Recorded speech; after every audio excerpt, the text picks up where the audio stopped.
akhirnya saya punya inisiatif gandeng teman-teman, termasuk waktu itu juga ada Jabar, bikin tim mitra peduli. Tujuannya ya untuk hari ini. Memang banyak orang-orang yang berpikiran positif, tapi lebih banyak orang-orang yang masih mendukung. Gitu. Kenapa sih kok saya harus berjuang? Jujur, saya bukan siapa-siapa di edisi guys. Bahkan sebelum ada tim ini, saya sama Afi aja saya nggak kenal. Sama Michael saya nggak kenal. Apalagi Jabar, nggak kenal. Saya bukan siapa-siapa di edisi guys. Sama Bu Julia nggak kenal. Nggak kenal saya. Cuma karena saya sering beberapa kali ngobrol dengan Pak Aje, dan saya tahu tujuan Pak Aje itu apa, edisi itu mau dibawa kemana. Saya punya edisi guysnya. Edisi guys tutup. Ya maaf kan, saya nggak akan miskin. Warga udah biasa miskin. Dan aset saya nggak banyak di edisi guys. Jauh dibanding sahabat-sahabat semua. Makanya sampai sekarang beredar kabar di luar, nggak mungkin kalau seorang John Pacuk berjuang tanpa dibayar. Karena kan saya nggak punya mitra, saya belum juga punya program. Buat apa saya berjuang? Mereka berpikir saya dibayar. Saya dibayar mahal oleh Michael, sama Pak Andi. Ya saya berjuang murni tanpa pemberian apapun, dan saya nggak menginginkan posisi apapun. Saya hanya bikin efisien jalan. Nah kalau saya yang kira-kira asetnya jauh dibanding sahabat-sahabat semua berjuang, kenapa sahabat-sahabat enggak? Seharusnya sahabat-sahabat yang harus lebih giat daripada saya. Karena di sini sahabat berjuang mempertahankan hak sampean. Apa yang jadi keyakinan sampean, apa yang jadi harapan sampean. Kalau masalah tuntutan segala macam itu kan belum dibuktikan di persidangan. Siapa yang selama ini bahkan ditipu oleh edisi guys? Ada nggak? Nggak ada di luar gitu. Kita dengan sadar kok masuk edisi guys, dan akan kita jual beli. Tapi di sini ada oknum yang main dengan ganjil dari sikis. Itulah yang harus kita lawan. Karena kekuatan edisi guys bukan juga aneh. Nanti begini, edisi itu komunitas, keluarga. Kalau ada satu orang yang sakit, ya kita harus ikut ngerasain. Ayo kita bantu. Makanya saya pernah ngobrol dengan Bang Reki, ya cerita tentang juga makmur. Saya bilang kita berdua nggak sampai mikirin orang. Kalau kita yakin, ya kita jalani. Ngapain kita harus tunggu orang? Dan itu terjadi di hampir semua daerah, bukan cuma Makmur. Cuma yang saya sayangkan, Makmur di Sarua itu kekuatan terbesar di edisi guys. Di Sarua udah mulai bangkit. Makmur tergelam. Tapi insya Allah mudah-mudahan kedepannya bisa bangkit lagi. Jadi nggak usah dengerin omongan di luar. Kalau masalah saya di posisinya di mana, saya sama seperti sampean semua, bahkan jauh di bawah sampean. Saya hanya mitra biasa. Kalaupun saya punya kedekatan dengan manajemen atau Pak Aye, otomatis saat ini saya udah ada. Barangkali nyari itu. Kalau saya ada aliran dana dari Pak Aye, udah pasti saya akan ngandang. Saya nggak mungkin ketemu sampean semua. Tapi alhamdulillah ya, karena saya apa adanya, dan saya juga sama Pak Aye cuma sekedar kenal doang. Bahkan Bu Ani itu saya ketemu baru 2 kali. Itu semenjak ada kasus. Pertama di Polres saya sama Bang Farhat ketemu Bu Ani. Kedua sama Bu RW baru kemarin ya Bu. Saya nggak kenal, Bu Ani itu nggak kenal. Jadi di sini saya murni berjuang itu demi edisi guys, bukan demi manajemen. Karena saya nggak ada kaitan dengan manajemen sama sekali, dan saya nggak ada keuntungan pribadi dengan manajemen. Saya pamrenya apa? Kasihan ini saudara kita yang sudah mempercayakan hidupnya di edisi guys, sampai gade-gade banyak terjadi, hampir tiap hari saya dapat teleponan, dapat jadwalnya seluruh Indonesia. Yang SK-nya digade lah, yang rumahnya digade. Itu yang saya pikirkan. Dan saya melihat NCS masih kita pertahankan. Karena sistemnya sangat bagus. Cuma memang kesalahannya di awal adalah manajemennya kurang bagus. Karena Pak Aye masih membawa kekeluargaan. Begitu mau langkah profesional dengan masuk ke BJP itu, mereka yang selama ini merasa dekat, merasa terancam posisinya, merasa nggak dipakai lagi. Itu yang terjadi. Karena kalau nanti BJP berjalan, mereka nggak ada gunanya. Kita bisa transaksi ke siapapun. Itu yang mereka takuti. Itu kenapa saya tetap yakin 99% EDGS tetap menang. Cuma balik lagi, saya yakin dari awal sebelum saya berjuang, EDGS pasti menang, Pak Aye pasti bebas. Cuma saya nggak bisa menjaga EDGS akan jalan lagi. Jangan lagi, Pak Aye itu manusia dan dia punya emosi. Contoh, mungkin kemarin pada melihat video yang beredar, sempat terjadi insiden. Pak Aye marah-marah. Yang lagi itu karena Pak Aye manusia, dia punya masalah keluarga. Jadi Pak Aye itu masih manusia normal, jadi wajar kalau dia punya emosi. Makanya hal itulah yang saya antisipasi. Saya membuktikan ke Pak Aye, saya kasih tahu ke Pak Aye bahwa banyak mitra yang masih peduli, mitra yang masih pengen edukasi jalan. Dan kemarin hari Senin saya ketemu dengan Pak Aye, ditemani juga dengan Bu RW. Saya sampaikan, Pak Aye kondisi lagi begini, dia patah semangat. Saya datang sama Bu RW, saya bilang, Pak, sampai harus semangat. Karena ribuan orang masih mengharapkan kehadiran sampai ya, masih mengharapkan edukasi jalan lagi. Ya alhamdulillah, beliau semangat lagi. Nah cuma balik lagi, saya secara pribadi tidak punya kekuatan apapun untuk bisa mempertahankan EDGS tanpa bantuan dari sahabat-sahabat semua.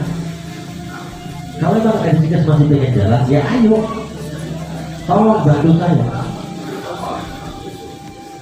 Masalah kadang lagi terpuruk, semua lagi terpuruk, gak ada yang terpuruk, semua. Kalau kita cuma duduk manis doang, yang mereka pikirannya akan negatif. Wah, lu satu-satu aja lu udah bahkan aset banyak, makanya kalian cuek. Tapi kalau kita berjuang, kita tunjukin ke mereka, nih gua lagi berjuang nih, perjuangan hak kalian semua. Mereka pasti akan mikir dua kali. Kita gak diem, kita lagi berjuang, pasti mereka akan beda. Tapi kalau sahabat malah menghindar, malah ngumpet, yang ada mereka akan nyerang terus. Dan itu banyak terbukti begitu. Begitu kita turun berjuang, mereka baru sadar, oh iya, nyatanya mereka masih berjuang. Ini kita sama-sama korban. Kalau dianggap EDGS bersalah, kita korban ya. Terus kenapa kita harus balik hidup mereka? Kalau kita sama-sama korban, secara hukum kita lepas. Apalagi mereka tahu kalau program itu ditolak ini. Mayoritas tahu kalau ditolak di EDGS. Begitu ada kasus, kita nggak ada kewajiban untuk bantu. Yang penting emang benar duit itu dibikin koin. Bukan kita secara pidana nggak ada, adanya secara moral. Karena hubungan sebagai manusia, sebagai tetangga, sebagai saudara, kita nggak enak, kita udah bukan moral. Jadi kalau masalah dilaporkan, nggak usah takut dilaporin. Polisi juga gampang itu terima laporan. Laporan itu ada aturannya. Jadi kalau sampai merasa terpuruk, ketakutan, jangan jadi masalah nggak? Nggak ada. Masalah ada aja terus. Tapi kalau sampai berkumpul dengan orang-orang yang positif, ya pasti imun zaman akan makin tambah, makin kuat. Tapi kalau sampai berdominasi, terus terbawa suasana, jadi terpuruk, ya makin lemas sampai ada orang datang aja sama udah takut. Iya. Ayo dagang biasa menaki. Ada mobil motor parkir di depan kita udah ngintip itu siapa itu. Iya. Parkir ternyata udah tahu bukan belakang saya. Nah itu memang terjadi gitu. Tapi kalau kita semangat, kita ikut berjuang, kita akan ngapain kita takut? Kita bukan penipu di sini. Kita nggak ada nipu kok. Tujuan kita apa sih masuk dari sini? Kita ingin berbagi manfaat. Nah kalau kejadian ini siapa yang menginginkan? Nggak ada yang menginginkan. Kita semua korban di sini. Tapi kalau sama merasa ketakutan terus, ya sampai akan teror terus. Itu pasti. Tapi kalau sampai bangkit sama. Iya, semua dalam yang sama. Cuma ngapain kita harus takut? Kita bukan penipu. Kita bukan kriminal. Ngapain harus takut? Gak usah takut. Tapi beraninya kan kita nggak tahu. Karena kita merasa benar, ya kita harus pertahankan kebenaran itu. Kita kasih pengertian. Kalau nggak mau, ya udah suruh lapor. Suruh lapor aja. Aduh, korpri atau taruh. Bayangkara, kalau gue bayangkara tuh tegang. Gak usah takut. Saya dilaporkan bukan ke polsek, ke Barreskrim saya. Gak takut sih. Ya karena saya merasa benar. Saya dipanggil oleh Barreskrim. Saya pamitkan ke semua keluarga saya, ke anak istri saya. Apapun yang terjadi, kalian jangan takut dan jangan malu. Saya bertindak, saya berjuang demi orang banyak. Saya bukan kriminal. Kalaupun saya nanti di penjara, kalian wajib bangga. Karena saya melangkah memperjuangkan hak orang banyak. Bukan berarti saya nanti takut atau gimana enggak. Tapi kalau saya tahu prosedurnya dan saya tahu ini jalur saya benar. Salah saya di mana? Saya punya harapan, saya punya keyakinan. Salah kalau saya bertanya.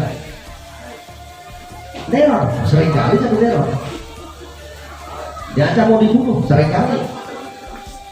Tapi yang kenapa kita harus takut? Besok mati sekarang mati. Apa susahnya? Hidup ini kan cuma tunggu mati ya. Tapi bos kalau kita terlalu terpuruk terus, padahal niatan awal kita pengen berbagi manfaat dengan orang lain. Saat inilah kita tunjukkan kalau kita pengen berbagi manfaat, kita pengen berbagi kebaikan ke orang lain. Mungkin sedikit kebutuhan dari saya, bisa langsung saya pindahkan ke Afi dan nama ini. Oke, siap Bang Afi, lanjutin. Oke, assalamualaikum warahmatullahi wabarakatuh. Waalaikumsalam. Kenapa? Lemah ya? Ya gitu lah. Udah ditunggu sama peserta program di rumah ini. Iya. Takut ya? Ngeri. Ya, kalau misalnya masih takut berarti masih manusia, Pak. Semua manusia itu masih takut, Pak. Tapi pertanyaannya, kita kuat apa enggak? Kita kuat apa enggak, Pak? Saya selalu bilang, kita pasti kuat. Kenapa? Karena kita sudah sampai sejauh ini, Pak. Apakah pernah saya bilang bahwa saya berjuang dari awal sampai dengan hari ini, tekanan yang begitu besar? Kalau dibilang program, saya juga punya program. Dibilang mitra, saya juga punya mitra. Tekanan luar biasa. Saya simpel jawabnya. Ketika saya jawab itu, program saya angker. Mau tahu Pak jawabannya? Tahu. Mungkin bisa di copy paste ya. Nah itu maksudnya. Saya selalu jawab pakai seperti ini. Ada apa sih ribut-ribut? Itu selalu taruh pembuka saya di program saya. Ada apa sih ribut-ribut? Lalu kata-kata kedua saya adalah selalu saya bilang, nggak usah khawatir, uang teman-teman itu tidak akan hilang. Uang kalian tidak akan hilang dan tidak pernah saya makan.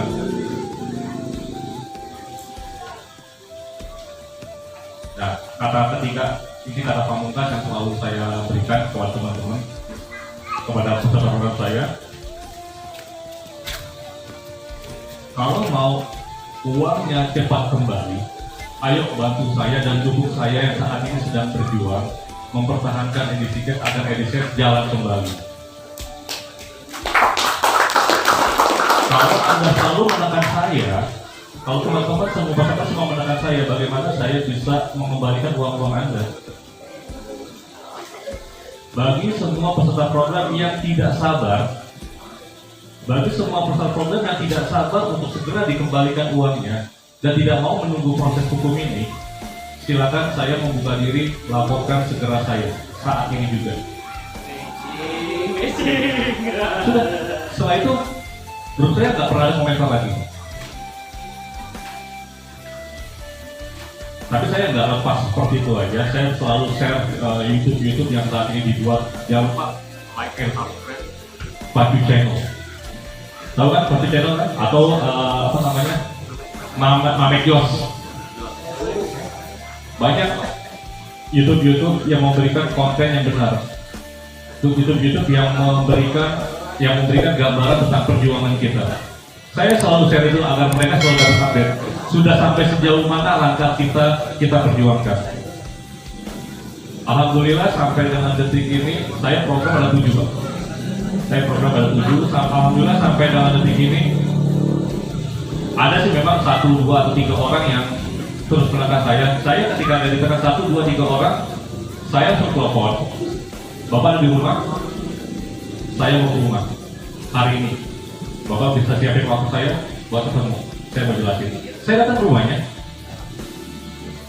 Di rumahnya saya bayar nggak? Nggak saya bayar, malah saya ceramahin. Di rumah orang saya ceramahin. Mereka hanya berani di sosial media. Mereka hanya berani nyari teman. Woro-woro di grup nyari teman. Jadi nggak usah khawatir. Pertama, masalah hukum kita semuanya gugur. Ketika kita dilaporkan, kita masih dipanggil, pasti. Karena polisi bertindak atas laporan. Kalau misalnya ada pelaporan tentang kita, polisi nggak bertindak, artinya polisi makan gaji buta. Karena ada laporan, kita dipanggil, pasti kita dipanggil. Ketika dipanggil kita takut nggak? Nggak usah takut, kita datang. Di sana kita jelasin bahwa proses ini sedang dalam ranah hukum Barreskrim. Sedang dalam ranah hukum Barreskrim. Kalau Bapak menerima laporan saya adalah korban dari edisi case juga. Kalau edisi case tidak sampai berjalan, silakan Bapak koordinasi dengan pihak Barreskrim. Alhamdulillah, polisi clear. Kalau sudah ditangani oleh Barreskrim, saya nggak akan ikut campur. Saya akan teruskan laporannya ke Barreskrim. Aman nggak? Aman nggak? Terus yang ditakutin apa? Yang ditakutin karena bapak-bapak kebanyakan nonton film India. Iya, lagi sih, Pak. Korea. Kebanyakan nonton film India.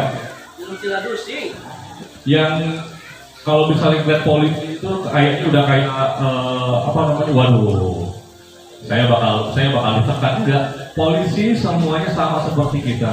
Para polisi jauh lebih bijak ketimbang para peserta program kita. Ketika kita menjelaskan dengan baik, kita tidak kabur. Kalau memang saya dilaporkan telah menipu, harusnya ketika saya menerima uang saya kabur dan saya menghilang. Rumah saya masih ada di sana, saya masih tinggal di sana, handphone saya masih bisa dihubungi oleh siapapun. Terus saya menipunya di mana, Pak? Menipunya di mana?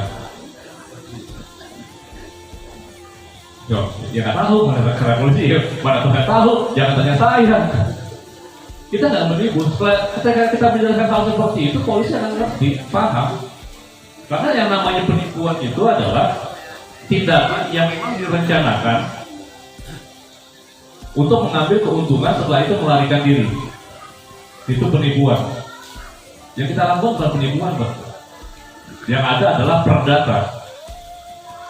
Kita wajib nggak mengembalikan uang-uang peserta program kita? Enggak, kita nggak wajib. Kita nggak wajib untuk mengembalikan. Kalau mungkin kalian Punya Google kan? Coba cari namanya hukum mugharabah. Hukum mugharabah itu jelas bahwa ketika usaha yang dijalankan bersama-sama dengan urunan, lalu usaha itu mengalami masalah, maka pihak kedua tidak bisa menuntut pihak pertama. Artinya sebenarnya gugur. Tetapi yang ditakuti oleh kita adalah hukum sosial. Udah yang ceramah ya ini. Hukum sosial kita takutkan. Bujingan orang sana sini, omongan orang sana sini, betul ya? Itu yang kita takutkan. Kenapa kita takut? Karena bapak-bapak sama ibu tidak ada dalam bentuk perjuangan. Bapak-bapak sama ibu-ibu dia malah terkesan handphonenya dimatiin, ganti nomor, pindah rumah. Itulah yang membuat orang-orang sekitar kita berpikir, oh iya benar, dia nipu, orang nggak bisa hubungi kok. Jadi saran saya, jangan pernah takut hadapi. Mau sampai kapanpun Anda mau lari ke ujung dunia sekalipun, Anda gak bakal tenang bapak, ibu-ibu. Ketika masih ada beban yang tidak kita selesaikan. Jadi kalau bilang lelah gak sih Pak Kavi? Bang John berjuang? Ya saya bilang saya lelah banget.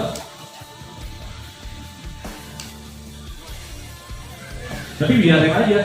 Lelah saya itu menjadi batas kesabaran saya. Semakin saya lelah, semakin saya capek, semakin saya sabar. Tadi dikutip dari Jamaika ya katanya ya. Ya. Artinya finish kita itu akan semakin dekat. Itu benar. Karena ini bukan kutipan dari Jamaika aja. Ali bin Abi Thalib radhiyallahu anhu juga pun sama. Mereka pun mengutip.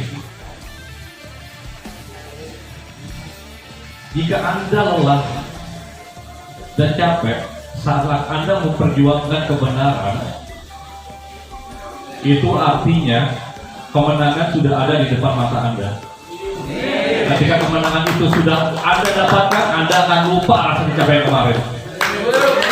Anda akan lupa semuanya. Saat ini kita proses, Pak. Saat ini kita sedang terjatuh. Kalau kita sudah terjatuh, jangan menjatuhkan diri Anda ke dalam kubangan masalah lagi. Jangan menjatuhkan kubangan diri Anda ke dalam persoalan-persoalan baru lagi.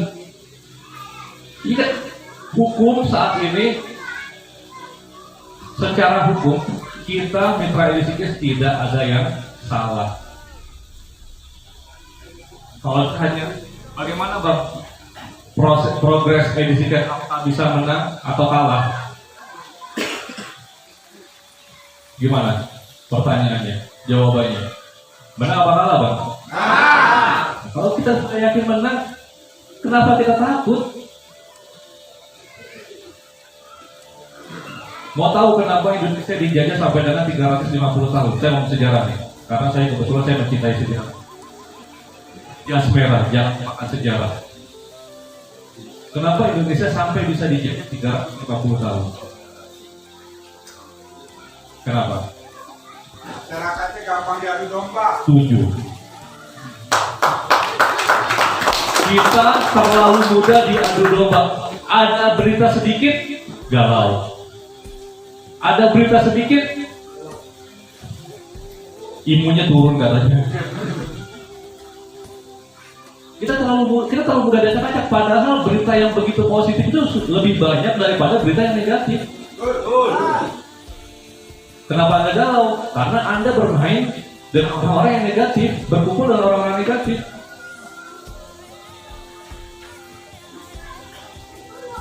Kalau Anda masih mau lama lagi proses edisi cash, saran saya adalah bergalau-galau rial lah kalian. Teruslah terkungkung dengan masalah-masalah Anda semuanya. Tapi kalau Anda mau cepat proses ini selesai, semuanya harus bersatu dan bergabung.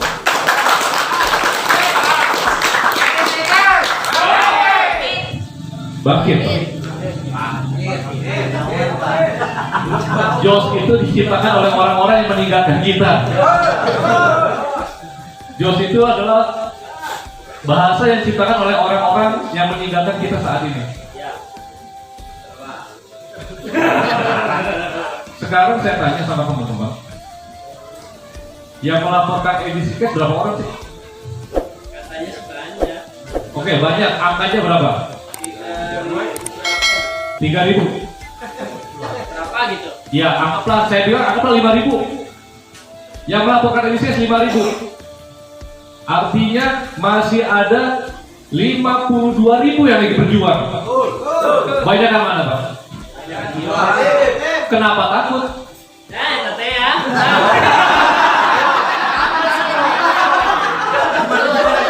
Naik perjuangan jadi bedol. Yobot. Ternyata saya tahu masalahnya. Masalahnya 52.000 orang itu tidak bersatu. Sedangkan yang 5.000 itu bersatu dengan gencar menghancurkan 52.000. Sebenarnya cuma 1.400 orang. Masa 1.400 bisa ngalah 57.000? Baik cari cing memang mal iya. Ayo Bray.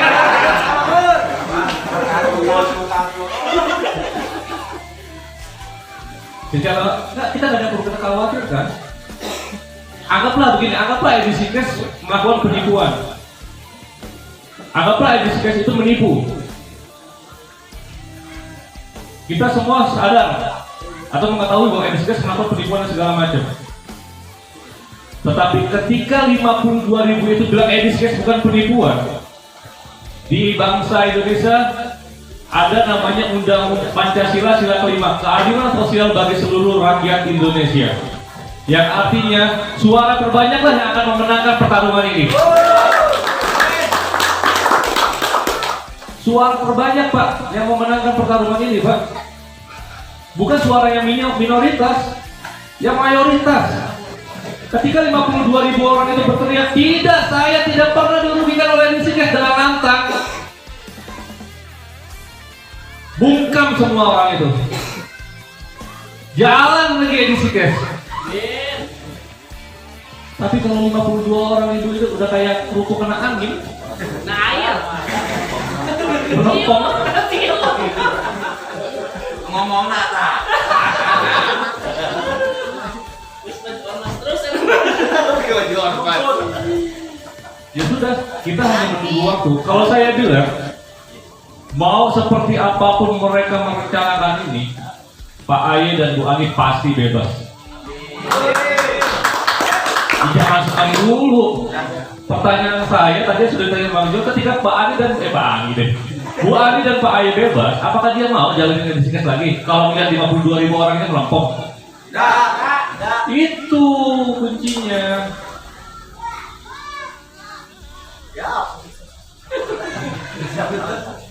Jangan cuma siap di sini sampai pulang dapat WA lagi Bang, bayar Bang. Rombos lagi. Tantang mereka. Kalau kita semuanya kompak, 57 ya yang ada di sini juga makmurnya kompak, saling menjaga satu sama lain. Saya yakin peserta juga akan paham. Kalau mereka main gertakan, kita main gertakan. Kalau mereka main jumlah, kita juga main jumlah. Jadi nggak usah takut tampil. Kalau perlu pada saat di YouTube itu tuh muka-muka kalian tuh ada. Iya. Muka-muka kalian ada, ketika muka-muka kalian ada, kalian teriak, edisi case harus bangkit lagi, edisi case jalan lagi. Habis itu kalian share di program kalian nih, gua ada di sini, gua berjuang. Banyak yang akan ngebantu kalian. Banyak. Tapi ini boro-boro mau di-upload di YouTube, mukanya nggak pernah kelihatan, batang hidungnya nggak pernah nongol. Edisinya udah dingin lagi. Tinggal kita bersatu semuanya. Sekarang saya tanya, teman-teman yang melaporkan ke Barreskrim itu semua cuma korban yang 1.400 sekian itu cuma korban yang ikutan doang karena nggak ngerti. Karena dibujuk rayu oleh oknum, nggak paham, iming-imingnya aset akan kembali, betul nggak? Lo laporan aja biar aset kembali, bener nggak? Balik nggak sekarang? Balik nggak sekarang? Katanya sebelum berpuasa itu kita ya? Iya. Sebelum lebaran. Sebelum lebaran yang melaporkan asli cair. Es batu saya lumayan air. Nah, tahun depan masih ada lebaran lagi. Dan perlu dipahami bahasa firm itu, aset Anda akan dijamin kembali, betul ya? Sekarang saya balik tanya kepada oknum tersebut, berani nggak dia bilang uang senilai aset dikembalikan kalau saya ikut melapor? Kalau memang itu dia berani menjamin oknum itu, saya ikut melapor. Uang senilai aset yang saya miliki di Rizikes dikembalikan, bukan hanya aset yang dikembalikan. Bahasa aset itu adalah bahasa yang jamak, yang luas. Saya pegang pulpen, ini pulpen yang saya beli, ini aset saya bukan? Ini aset. Jadi kalau dibilang aset kita akan dikembalikan, saya tanya lagi, aset Anda hilang apa enggak? Kalau edisi cash on lagi, aktif lagi, aset Anda ada enggak? Terus hilangnya di mana? Oh, enggak Pak, tenang. Nanti kan hartanya Pak Ayi kan lagi disita semua tuh. Iya, bahasa itu kan. Bisa semua nanti ketika kita laporan, nanti yang diganti itu hanya yang melaporkan. Betul nggak? Betul. Dasar hukumnya apa? Kita boleh panik. Panik nggak? Panik nggak? Iya panik lah. Tapi kita harus berpikir logis. Kita harus berpikir logis. Jangan mudah dipengaruhi oleh oknum-oknum. Jangan takut. Yuk sama-sama bersatu, sama-sama berjuang. Ini pengalaman saya semoga pengalaman saya bisa menjadi motivasi dan pembelajaran buat kita semua. Biar kita semua bisa jauh lebih besar lagi. Yuk semangat! Edisi Gas! Edisi Gas! Edisi Gas! Terima kasih Bapak.